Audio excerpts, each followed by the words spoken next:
गुलाम जब सुंदरी को farm house में अपने आसपास नहीं देखता तो वो काफ़ी ज़्यादा परेशान हो जाता है। उसके दिमाग में बुरे बुरे ख्याल आने लगते हैं, जिसके बाद वो फौरन भागता हुआ बादशाह के पास आता है।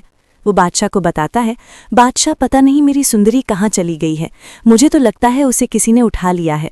उधर जानदार को अपने खुफिया बंदों से इस बात का पता चल जाता है कि गुलाम को उसको लात मना करने के बावजूद वो सुंदरी को बादशाह के पास लेकर गया था। तभी वो गुस्से में आकर सुंदरी को अपने बंदों से कहकर ढूंढने में लगा देता है। फिर उनके गुंडों को रास्ते में सुंदरी अकेली जाती हुई दिखती है तो वो अपने बंदों से कहकर फौरन उससे किडनैप करवा लेता है। उसे जबरदस्ती अपनी गाड़ी में डालकर शहर से दूर एक सुनसान फार्म हाउस में ले जाते हैं। वहां उस मासूम को रस्सी से बांधकर कैद कर देता है। इसके बाद उधर बादशाह और गुलाम पागलों की तरह पूरे शहर में सुंदरी को ढूंढते हैं। तभी बादशाह अपना दिमाग लगाता है और सुंदरी के मोबाइल की लोकेशन ट्रैक करता है। लोकेशन मिलते ही वो दोनों उस फार्म हाउस तक पहुंच जाते हैं। वहां जाकर वो देखते हैं कि यहाँ पर सुंदरी को रस्सियों से बांध कर रखा हुआ है। तभी वो जैसे ही अंदर घुसते हैं तो जानदार का एक खतरनाक बंदा बादशाह पे गोली चलाने लगता है, लेकिन यहाँ पर गुलाम एक दोस्ती की बहुत बड़ी मिसाल कायम करता है। गुलाम फौरन बादशाह के सामने आकर उस गोली को अपने सीने पर खा लेता है। इसके बाद गुलाम ज़मीन पर गिर जाता, उसका खून निकलने लग जाता है। इसके बाद बादशाह अपने यार को इस हालत में देखकर पागल हो जाता है, जिसके बाद वो खून में लथपथ गुलाम को फौरन उठाता है और हॉस्पिटल लेकर जाता है। हॉस्पिटल पहुंचकर गुलाम का इलाज शुरू होता है। इसके बाद बादशाह सुंदरी को अपने साथ चलने का कहता है। सुंदरी रोते हुए उसे कहती है, मैं तुम्हारे साथ नहीं जाऊंगी, मैं तुमसे नफरत करती हूँ। तुमने मुझे पहले बहुत तंग किया था, लेकिन बादशाह उसे वहां अकेला छोड़ना नहीं चाहता, इसलिए उसे ज़बरदस्ती सुंदर हवेली ले आता है।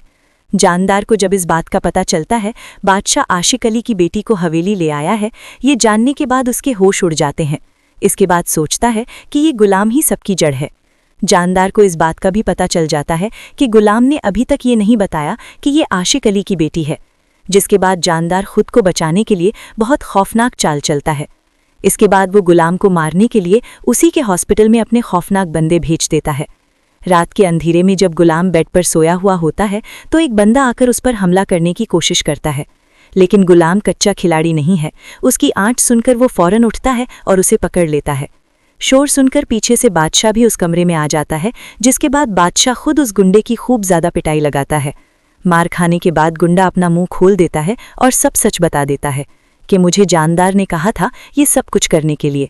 इसके बाद बादशाह को जब अपने ही बाप की इस गुनहौनी हरकत का पता चलता है, जिसके बाद वो गुस्से में आग बबूला हो जाता है।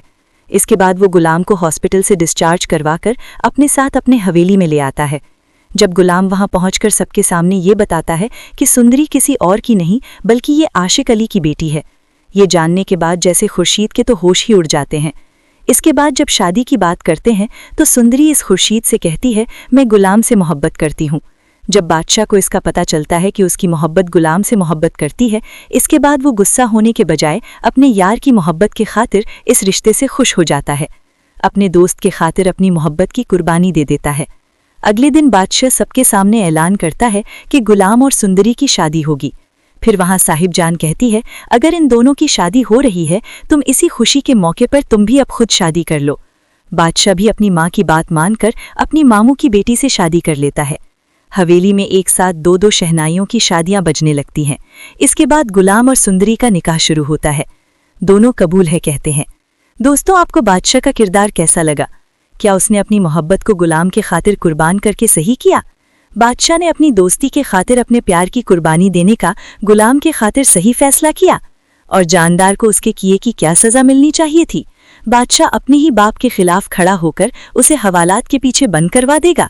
इसके बारे में आपकी जो भी राय हो कमेंट में लाजमी बताइए, और ऐसी ही मज़ीद वीडियोज़ देखने के लिए हमारे चैनल को लाइक, शेयर, सब्सक्राइब कर दीजिएगा।